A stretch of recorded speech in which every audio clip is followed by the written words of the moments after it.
Hai, Assalamualaikum. Ketemu lagi sama saya Intan Farhana di vlognya hotcourses.co.id. Oke, kali ini saya mau share mengenai hal-hal yang harus dihindari ketika apply LPDP. Nah, jadi apa aja sih yang harus dihindari ketika kita apply LPDP? Langsung aja ya.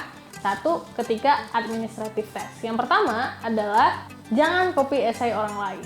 Karena ada 3 essay yang akan diminta oleh LPDP untuk kita upload ketika pendaftaran, dan ini merupakan hal yang paling demanding ya kalau menurut saya ketika persiapan pendaftaran LPDP.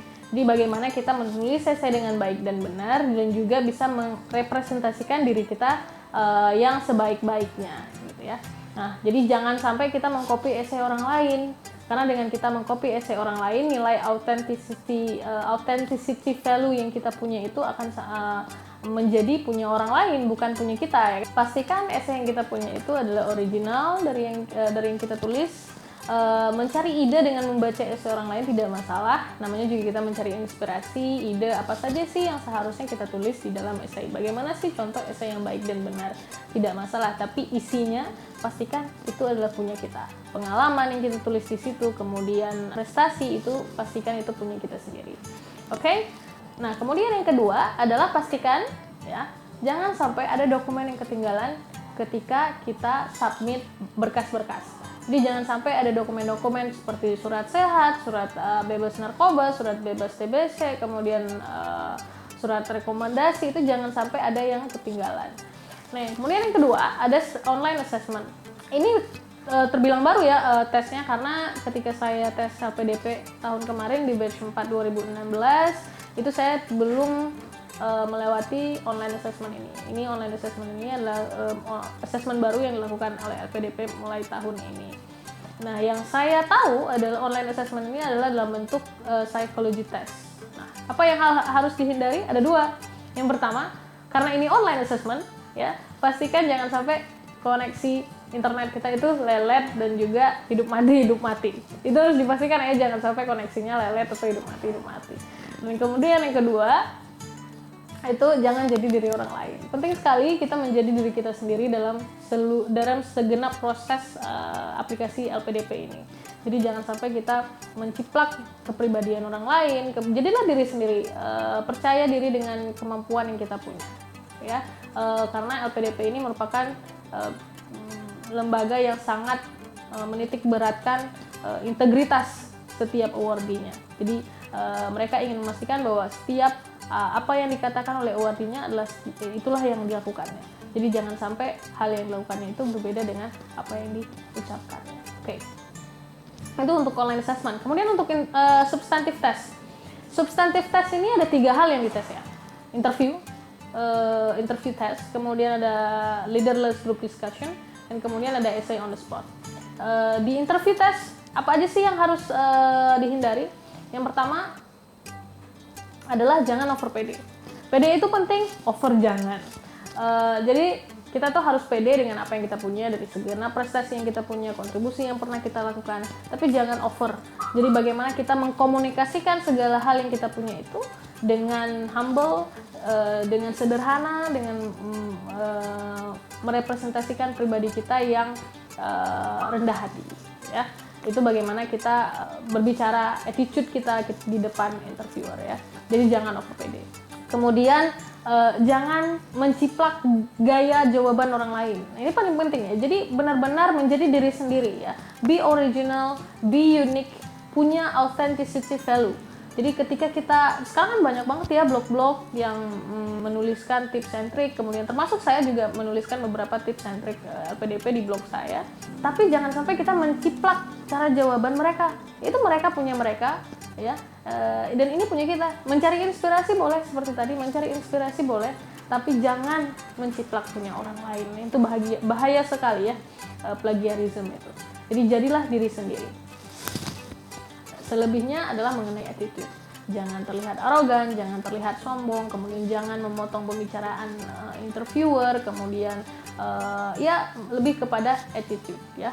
Kalau interview itu lebih kepada attitude. Jadi be original. Oke.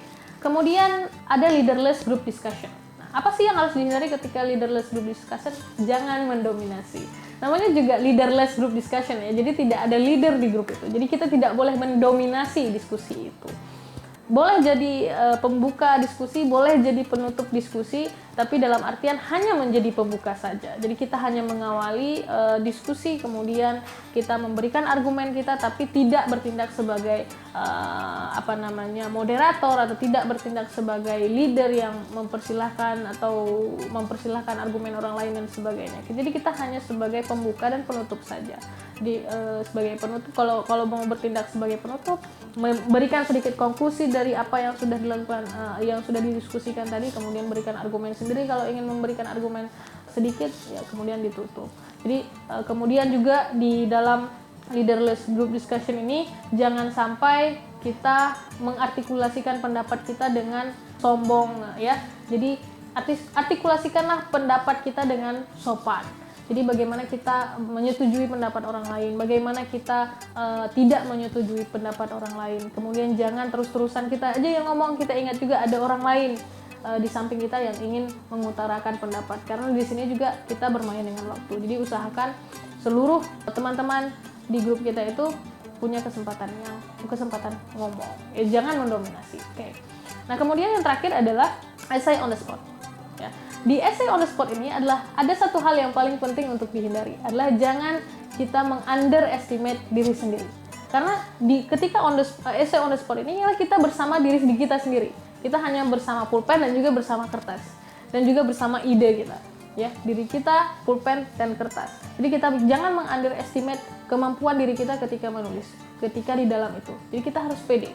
Ya, terlebih lagi di essay on the spot, ketika kita duduk bersama orang lain di samping kita, ya ada orang lain nih di samping kita nih. Dia udah nulis nih sampai 1 lembar, kemudian sudah balik, dan kita masih di paragraf pertama atau paragraf kedua gitu, masih struggle. Ide yang harus kita lakukan apa? Nggak ada masalah. Yang penting struktur essay-nya itu terpenuhi. Ada introduction di situ, kemudian ada kontennya, ada body paragrafnya, dan juga ada conclusion. Dan juga kita state, kita tuh posisinya di mana, kita setuju nggak sih dengan statement yang diberikan itu, ya?